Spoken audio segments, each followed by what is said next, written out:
What's up, guys? We are back with About the Buckets NBA Finals Edition. Um, Game one of the finals just wrapped up. Just forgot the score, but the Nuggets win. 104-93. Thank you, Maddie. 104 to 93. The Nuggets beat the Miami Heat in game one. That's pretty much what we're going to talk about tonight. Um, so we had a few points that we wanted to go over. Maddie, the first thing that you brought up when we talked about this was Aaron Gordon and what he was doing early in the game. Could you tell us a little bit more about that? Yeah, no, I mean, Aaron Gordon definitely, took advantage of the size differential. Obviously, Miami's a little smaller. They had Caleb Martin. I almost called him Cody Martin on him. And then I think there was times that I want to say it was Gabe Vincent switched on to him just from like a rotation standpoint, but definitely took advantage of that. I think he had I want to say like 8 of their first 12 or something like that. So really got going early.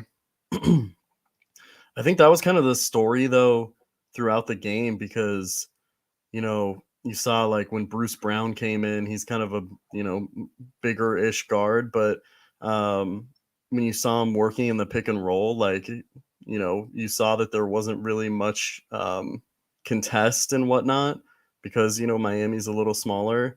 I think Jokic looked really comfortable out there, even though he didn't take a ton of shots. He only took like 5 shots, I want to say, by the end of the third quarter or something like that, but still found a way to be dominant. So that's one of the major storylines is talking about that size matchup.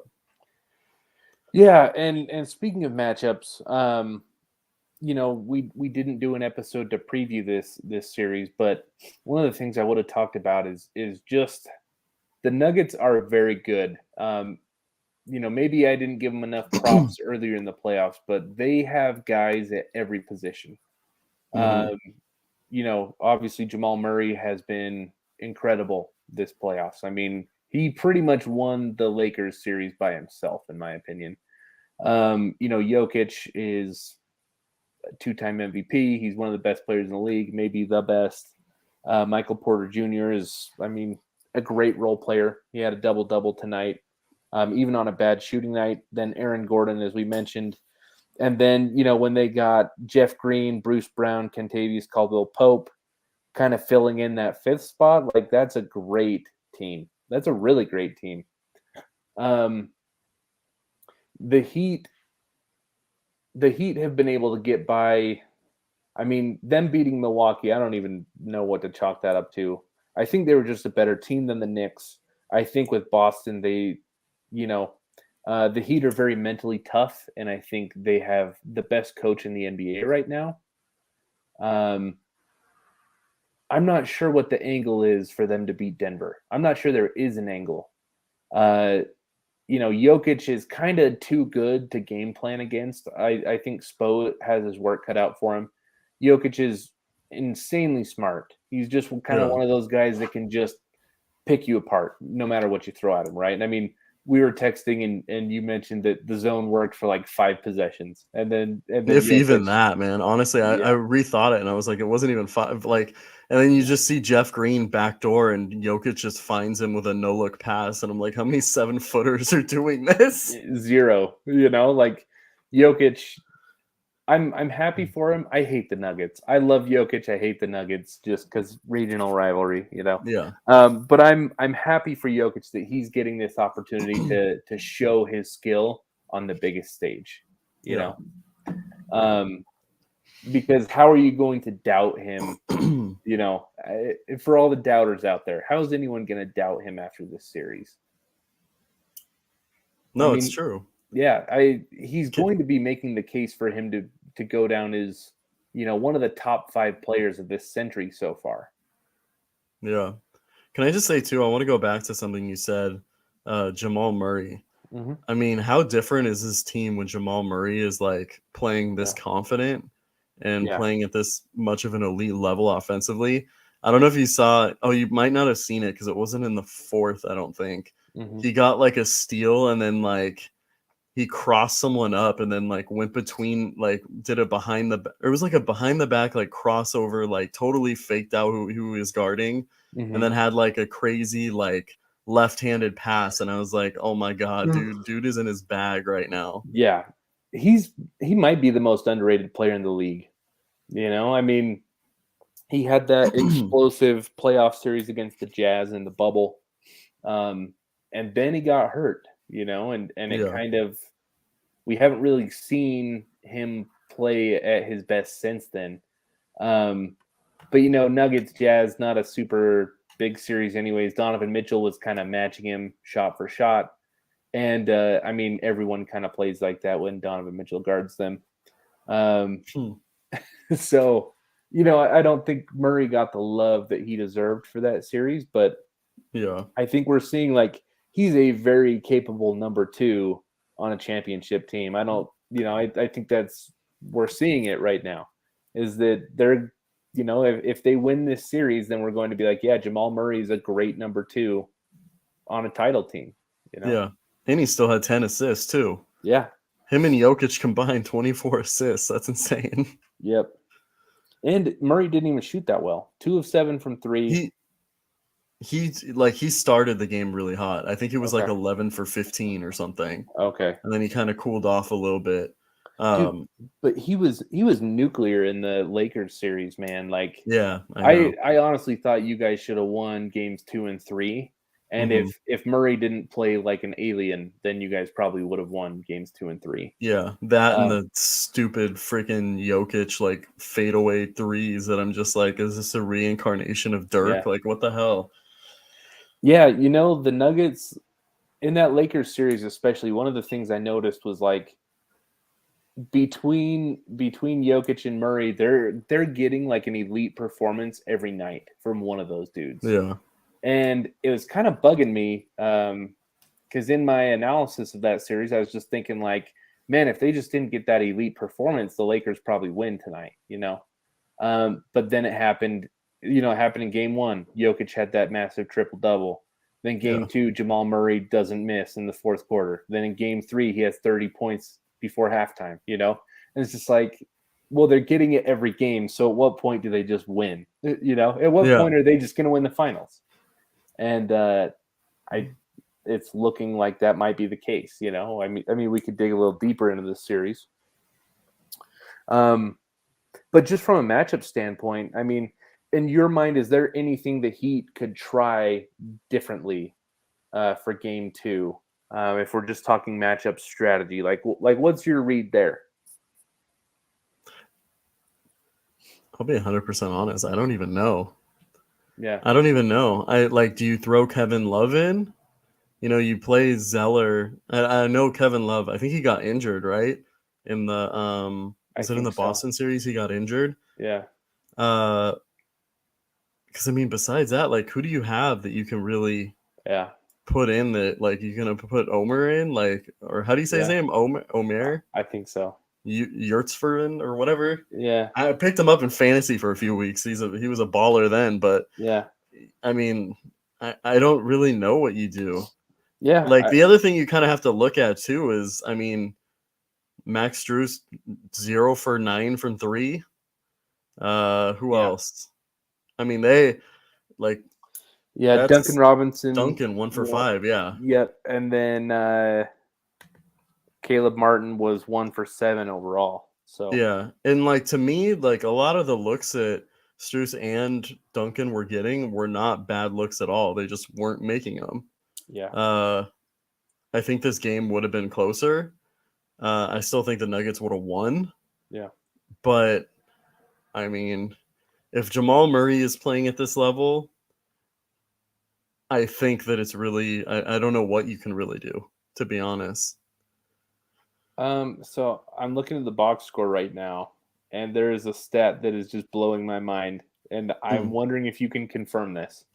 Yeah. The Heat took 2 free throws all game. Yeah, that sounds right. Can I guess who took them? I think it was No. Highsmith.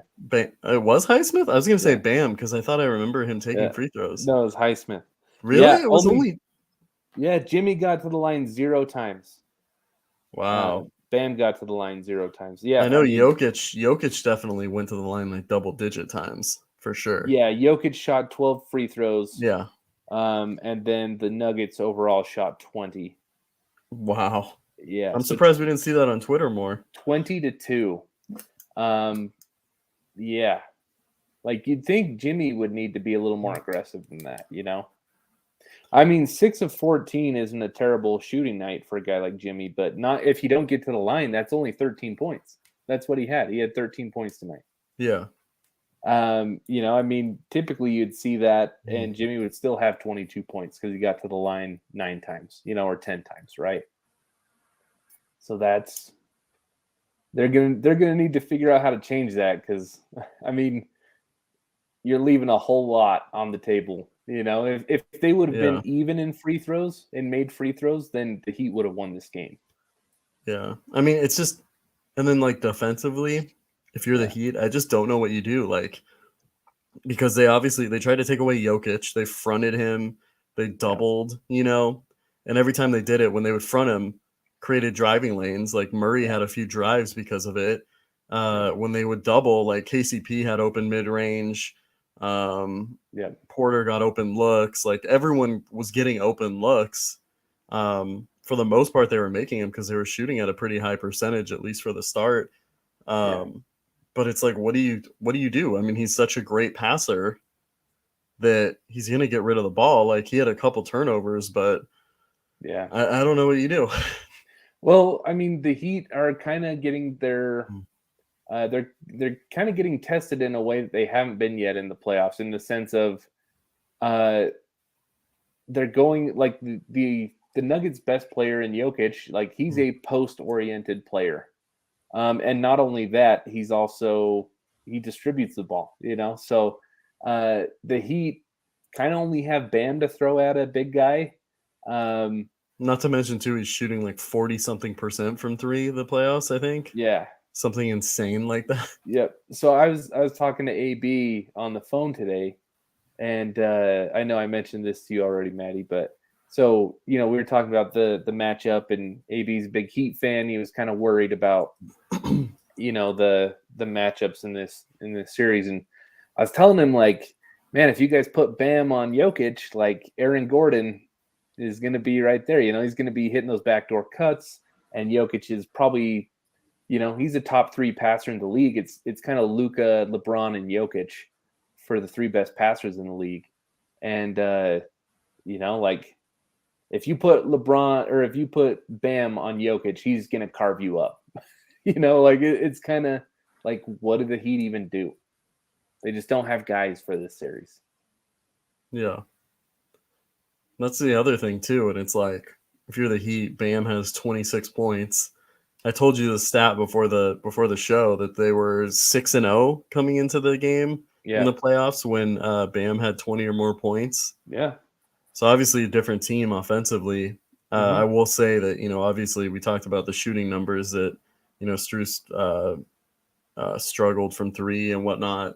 Um, Kyle Lowry hit some big shots though too, but I mean it has to feel like I saw on Twitter that it felt that some people were saying it's almost like a wasted game because Bam played so well offensively and yeah, yep, but to be honest, I think Bam is capable in this series yeah.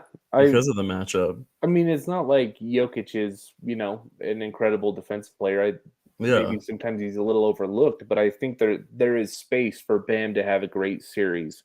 Yeah. Um, I think where it's going to hurt you is Jokic having 14 assists. Like that's going to kill you because, I mean, yeah. I Where do you mean, put Jimmy? Do you have one like, on one-on-one, Bam is never gonna outproduce what Jokic is doing, right? yeah, So for sure. you need other guys to step up, even if Bam has Yeah. an amazing game. Yeah. I mean, Sorry, Bam's a great player, but he's like diet Jokic, like Bam does a lot of the same Jokic. things, but like Bam is what, the 30th best player in the league, and Jokic is at worst Hmm. third, maybe at worst second Yeah, best player in the league. So that's just kind of a tough matchup to have for Bam. No, You I know, agree. and I don't know if putting Jimmy on Aaron Gordon is the right move, because you need Jimmy to play good offense. You know, and having him chase Aaron Gordon around, who's a freak athlete, like that's probably not a good move. So I don't know, man. I'm not sure what the zag is here for the Heat. Maybe just getting to the free throw line and hitting their shots, you know. But I think they have to shoot at a high level for yeah, sure. And I think that'll create more space on the floor, especially for Jimmy. yeah, But and then they just kind of got to hope that Jamal Murray doesn't go off for 30. yeah. Well, But I mean, the way he's playing, it's I know, man. I don't know. Yeah, the Heat have been incredible this playoffs. You know, I mean, I picked against them against Milwaukee. I actually did pick them to beat the Knicks. I picked against them against the Celtics. So I hate the idea of writing them off. Mm-hmm. But you know, it's kind of not hard to, or it's kind of hard to not think like, man, I'm not sure this series makes it 6 games. Yeah. If you No, had to I got put you. if you had to put money on it right now, how many games would you take this series? What do you mean? Like that the Heat would win? Or no, how are you projecting that this series is going to go Oh, after game 1? If you had to put like money on it, like in games, like Nuggets in 5, Nuggets in 6, Heat in 7, something um like that.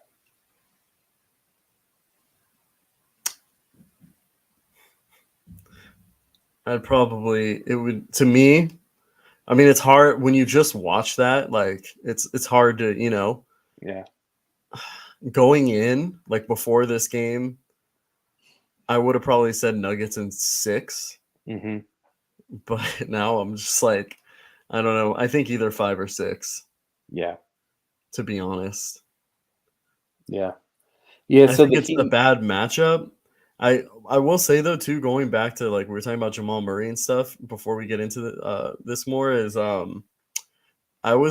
thought that oh my god, what is his name on the Heat? Haywood Highsmith. Smith? Highsmith. Yeah. Highsmith. Um he I thought he did a relatively good job on Jamal Murray. He kind of took him out of the rhythm he was playing with and groove, but I'm- I just don't know, Yeah. from here, Yeah. I think Spo can only do so much, you know, and I just don't know when you're up against a player like Jokic. I don't know how you coach against a guy that good. Yeah. I don't know if you can game plan somebody like Jokic out of the game, Yeah. or And I mean, even look at how this. I mean, the Heat were what, the 8 seed, because they yeah, lost the play into the Hawks, right? correct. And then they 8 seed, made it this far. No Tyler Hero. They're playing all these undrafted guys, that have been Yeah. playing well. And I mean, like Caleb Martin earned himself some money. Oh yeah. Um, I but can tell you that I've checked his contract like at least 3 times this playoffs to see if he was a free agent. why You for the know? Jazz? Yeah, yeah. Just watching Caleb Martin, like, oh man, is he a potential free agent target? Yeah, dude, they've been awesome. Gabe Vincent is awesome. Caleb Martin's awesome.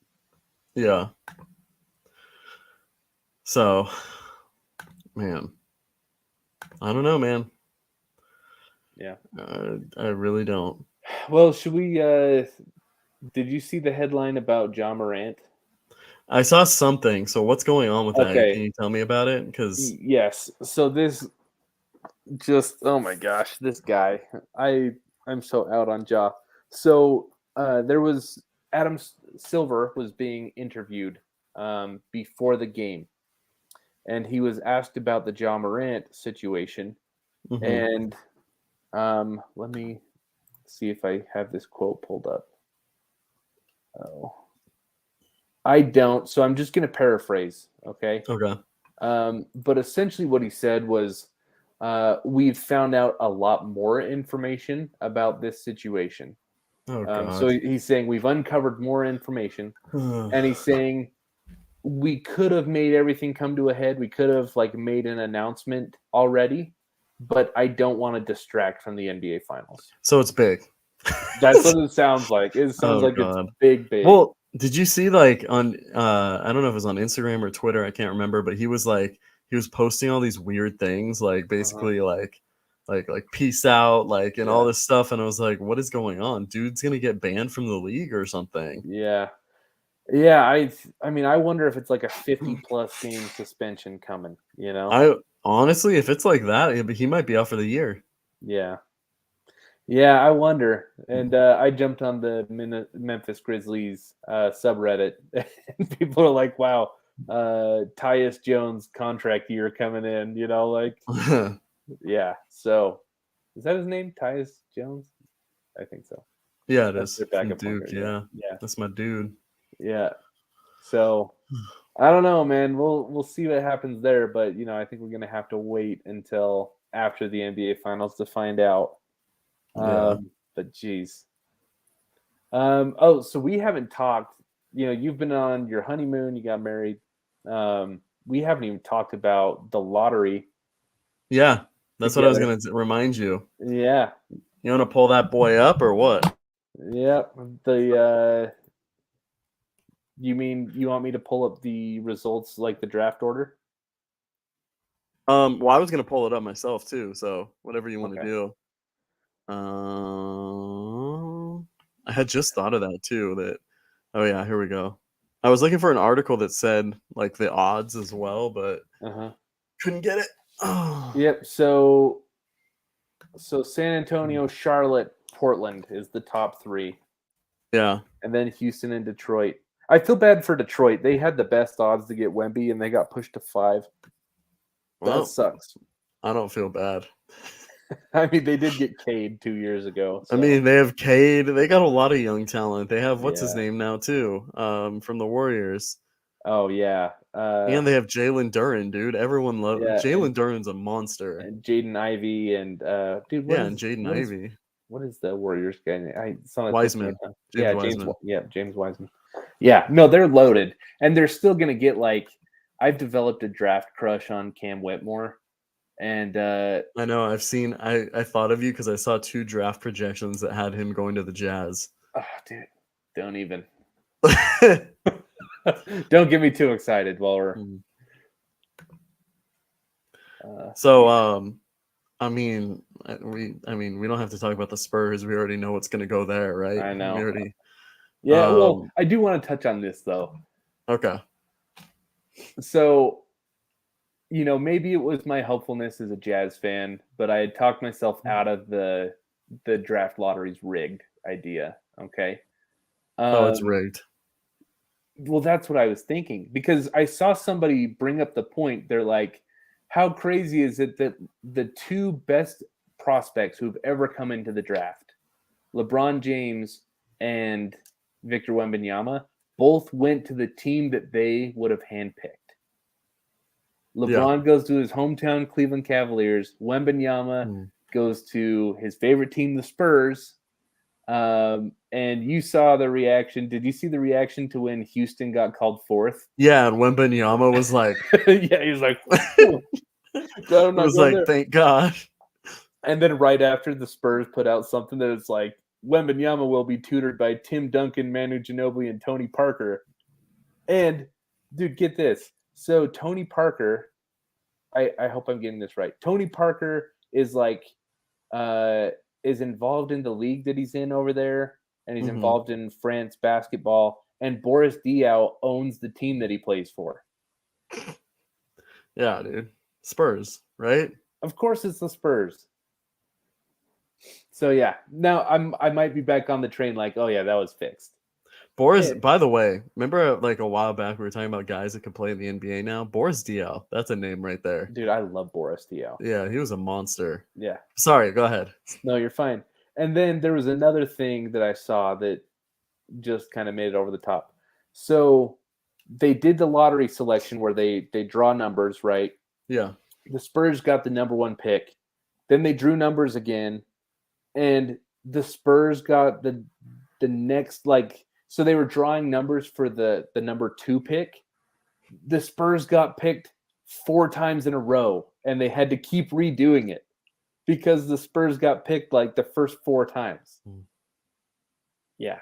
So they got number 1 pick, and then they kept getting picked again. So felt like it was a little bit loaded, in my opinion. But I don't know. I mean, I'm open to the idea that it just happened naturally. But the more I think about it, the Spurs were the most like this is rigged type of result. Yeah. I mean, am I wrong, or I don't know? I feel like I'm right. I don't think you're wrong. I think it's like you can at least be skeptical of it. Yeah. At the very least. I mean, I don't think that it's rigged.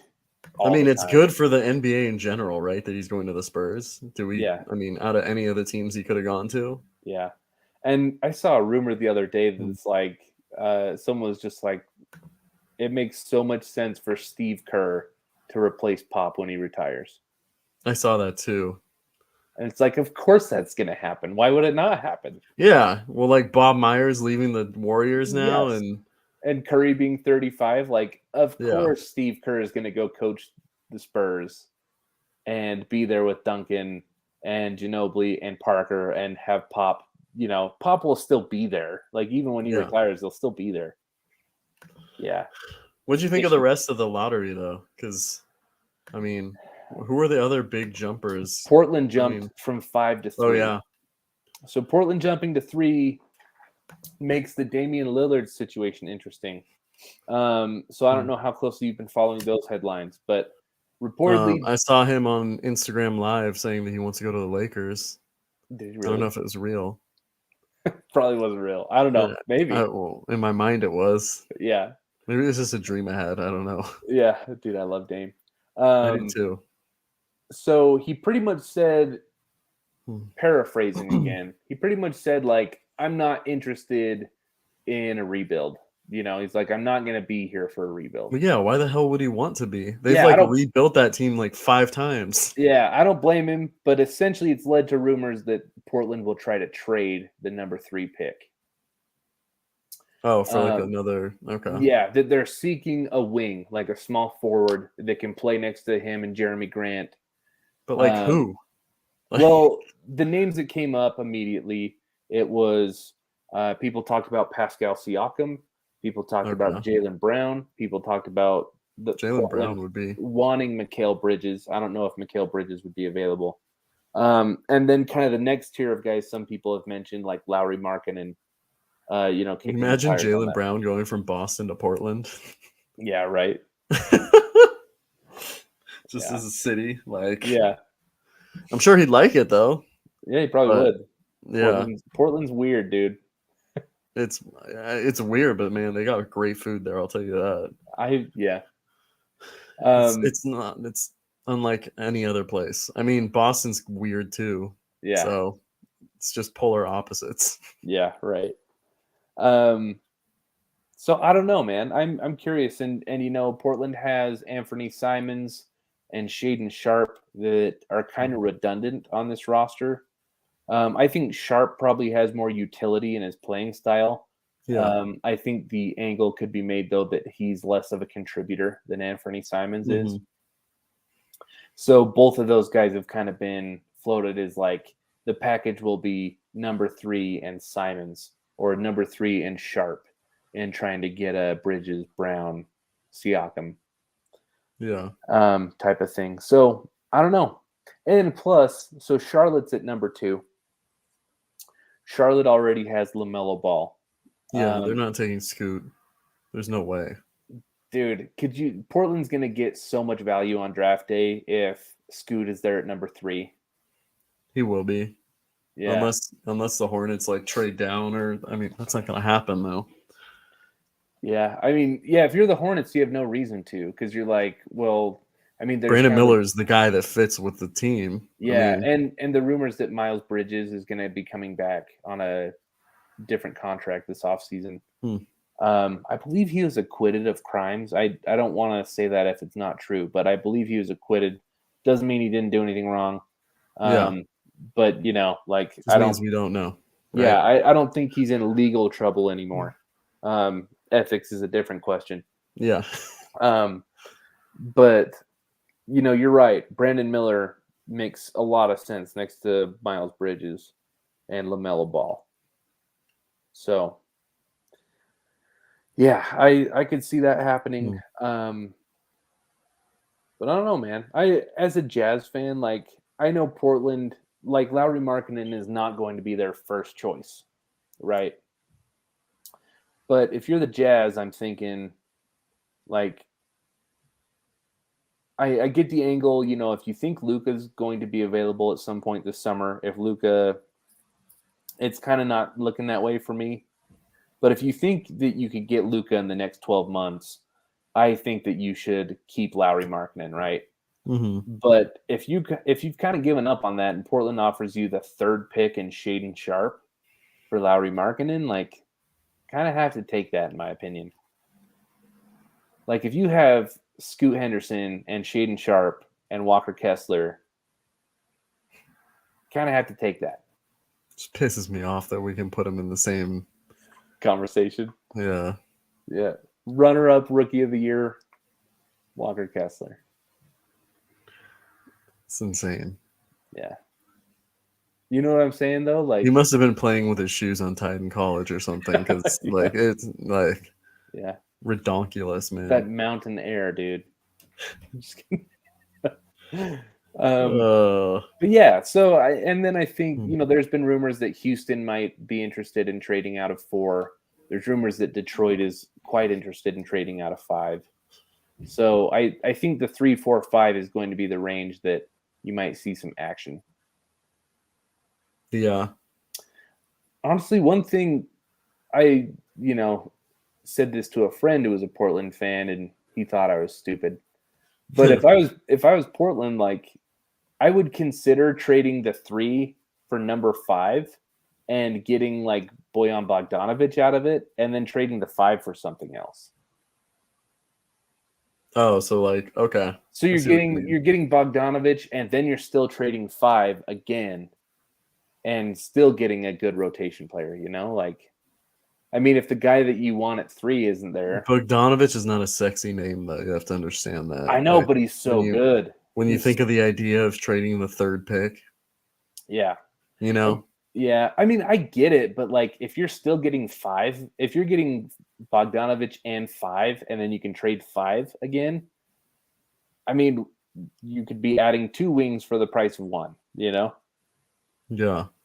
I mean, to be fair though, using my own logic against me, if Portland did that and then they called up and they said, hey, 5 and Shaden Sharp for Lauri Markkanen, is that still good? We just moved down from 3. I'd be like, no, I wanted Scoot Henderson. Yeah, there's a drop off. Yeah. So to me, after the top 3, because the top 3 are all number 1 picks. Like 100, like last few years, they'd be number 1 picks. Yep. And that's coming from me, who's a huge fan of Cam Whitmore, who will almost definitely be there at 5, right? So, yeah, I would just be like, no, I would rather take my chances at drafting like Taylor Hendricks at number 9. So, yeah, I don't know. But some people thought that, you know, Detroit could look into like taking, you know, number 9 and a future pick for number 5 from the Jazz, or, you know, trading down in some capacity. Yeah. So, which I can see why, if you're Detroit. I mean, to be honest, though, like, Cam Whitmore fits what they're doing so well. Could you imagine having a lineup of Cade, Jaden Ivey, Cam Whitmore, James Wiseman, Jalen Duren? Like, you have athletic freaks at every position, and guys with a lot of talent, too. Jeez. Or even like Oscar Thompson, or how do you say his name? I think it's Oscar. That's right. Oscar. Yeah. You know what I'm saying? Like, I don't know. They'd have 3 creators with Ivy, Cade, and Oscar Thompson. Man, They shouldn't trade down, in my opinion. They should just take it. I'm just stoked that we finally have a draft pick, man, in the first round. 17, not a bad pick. Dude, I actually really like the like late lottery, post lottery guys this year. There's a lot of good guys. Yeah. I'm super biased because some of them, like when you get to that area, maybe it was like good recruits that didn't really have good years in college, Yeah. you know. But if Case and Wallace can somehow fall, I would probably be over the moon. Yeah. I think he's going to be a good player. I think his floor is really high for like that position. I don't think he'll be there though. The Jazz need a point guard, and they pick at 9 and 16. Well, I hope the Jazz trade down. Yeah. I mean, who knows though? Maybe they take Anthony Black at 9, and then at 16 they're looking for a win. The other name I like is Jalen Hood Schifino from Indiana. So I mean, I would just, if we could somehow got him, somehow got Case and Wallace, that would be amazing. But I mean, there's some other guys too. Yeah. I mean, if I had my druthers, I'd love like Taylor Hendricks at 9. I think that's realistic. To be honest, I'm actually not a huge Anthony Black fan. Really? Yeah, I don't know. I mean, I'm open to the idea that I'm wrong, but I just kind of see a little too much Michael Carter Williams. I mean, he's a better athlete, but it scares me. Yeah, I think he's a lot better of an athlete than Michael Carter Williams. Yeah, I just don't want a 6'7" guy that just can't score at all, you know? So, yeah. Well, I think his problem is like developing that outside shot. Yeah. That's something.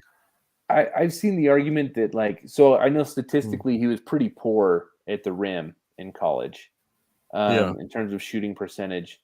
I've seen someone say that they think spacing will help him with that, but that's a big gamble. I think a lot of that too, though, like coming from someone that, I watched Arkansas play a lot. The SEC is known for not having great shooting in particular.